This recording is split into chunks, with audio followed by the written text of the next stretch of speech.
A very good morning to everybody. Good morning. Excellent. I want to start with congratulations to our host for the 52nd anniversary of this wonderful country and for bringing us to a cup of hope, one that, like your history in UAE, it is about, yes, we can do it, rather than despair and giving up. So why am I here? Why is the International Monetary Fund part of this discussion?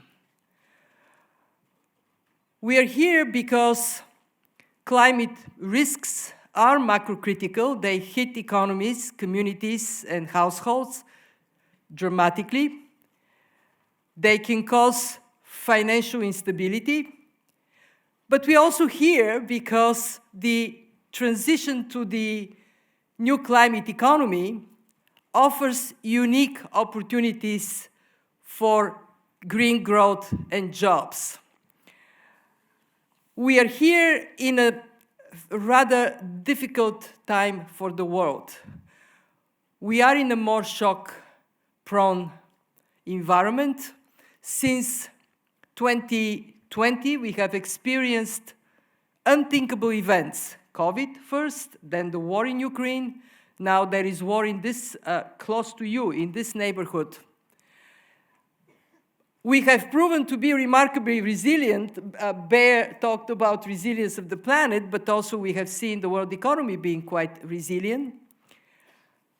However, what we recognize is that growth is slow. At the IMF, we are projecting only 3% year for the next 5 years. This is almost a whole percentage point below the average from the previous decade, when growth was 3.8%.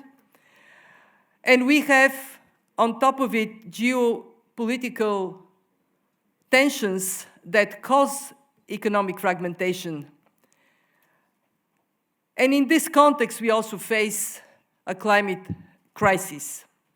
And the question to all of us here at this COP and beyond is how important and how possible it is to address it effectively. So, we know it very well. I can just confirm that from the research we have done at the IMF, it is hugely important because so far, not so good. Our analysis shows that when we take all the nationally determined contributions, for this decade, they would lead to only 11% cut in emissions, whereas keeping 1.5 degree alive would require somewhere between 25 and 50%.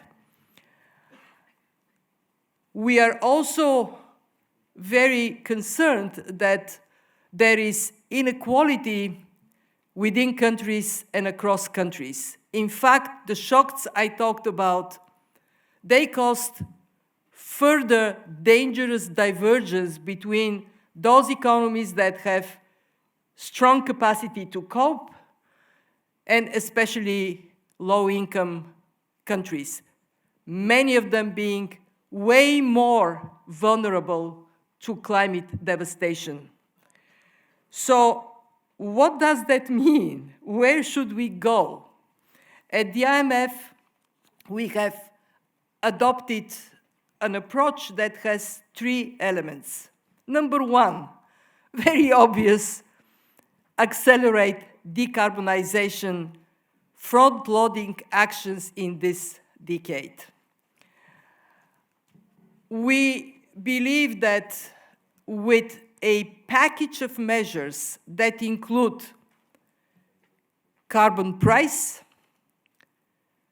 elimination of harmful subsidies, and policy support where it would bring acceleration of decarbonization in a meaningful way, we can still make this decade one that we take pride of our actions.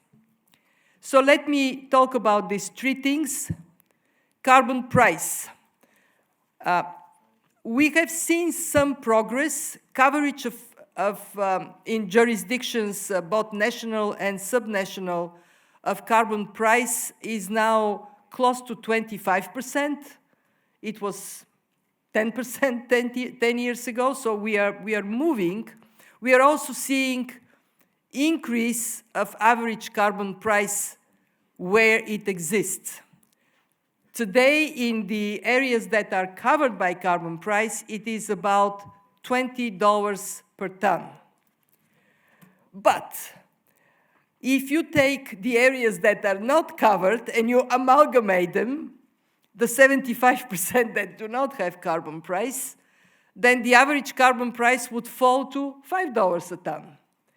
And in our analysis, by 2030, it should be at least $85 a ton. A long way to go. Why is carbon price a wonderful instrument? Because it is revenue raising. It allows to address inequality. The more emissions you create, in other words, the more you consume or your industry is in that area, the more you pay. It's fair. Revenues from carbon price can be directed to compensate the most vulnerable parts of the population. Our assessment shows that with 20% of revenues generated from carbon price, the 30% most vulnerable people can get much needed support, much needed help. And carbon price is a very strong incentive, much stronger than anything else we can invent. There is this whole thing about, but carbon price is politically not feasible in so many places. And I would beg to disagree, because carbon price can be executed in different ways. It can be tax, and where it is tax, it is the most efficient way and the most impactful way. Look at countries where emissions went down 30, 40% with the introduction of gradually increasing carbon tax. But it can be trade, as it is the case in Europe with the European trading mechanism that has generated 175 billion euros of revenues. And it can also be regulatory compliance. And this is what I'm pressing. I see, how many of you are from the US? Okay, please, we can have the US participate rather than being a loud opponent to carbon pricing. If you have to do it with standards and regulatory fee-based, do it in that way, but please do it. Don't prevent the world to move in the right direction. Second, elimination of subsidies. We calculated that fossil fuel direct subsidies have reached a record $1.3 trillion this last year because of support measures that were caused by the cost of living crisis. If you add the indirect subsidies, those that come from not pricing carbon, from environmental and health damage, the total goes up to $7.1 trillion. I admit, these are not precise numbers, but they are accurate order of magnitude. And three, direct subsidies, public money, where it would make a real difference. Research and development, infrastructure that facilitates rapid decarbonization. This debate is now very much in the open. Is this a good thing? At the fund, I'll tell you, we had a lot of soul searching because we don't like subsidies, period. But we recognize that we are so late with decarbonization that some subsidies, use of public money, makes sense. That takes me to my second point, and I'm not going to dwell a lot because this is something you know very well, which is financing. We need to go from 900 million, where we are now, to 5 trillion to make decarbonization a reality. And the question is 5 trillion a lot of money. Well, it's obviously not a little, but put 5 trillion next to 7.1 trillion direct and indirect subsidies, or next to the size of the world economy, which is over 100 trillion. I think we should be brave and say, yes, it can be done, except it would be only done if we get you, private sector, to move faster, and especially move faster in the developing world where emissions are growing. And I'm actually an optimist. I have seen gradually moving on blended finance in a meaningful way. We just have to go a little faster. Private money is 40% of the climate finance. It has to go 80 to 90%. So I can tell you from the fund, we are very happy to support anything that could accelerate that. And finally, cooperation. There is nothing we can do, each one of us alone, but we can make a difference working together.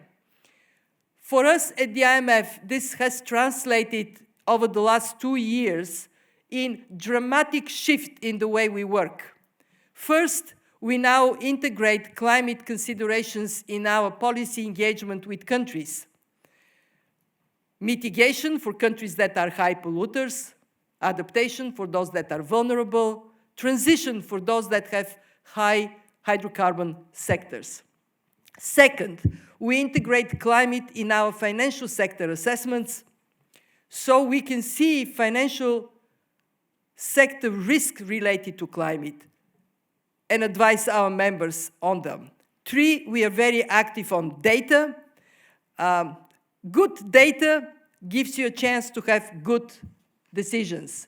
And last but not least, we are a financial institution. We have to put our money where our mouth is.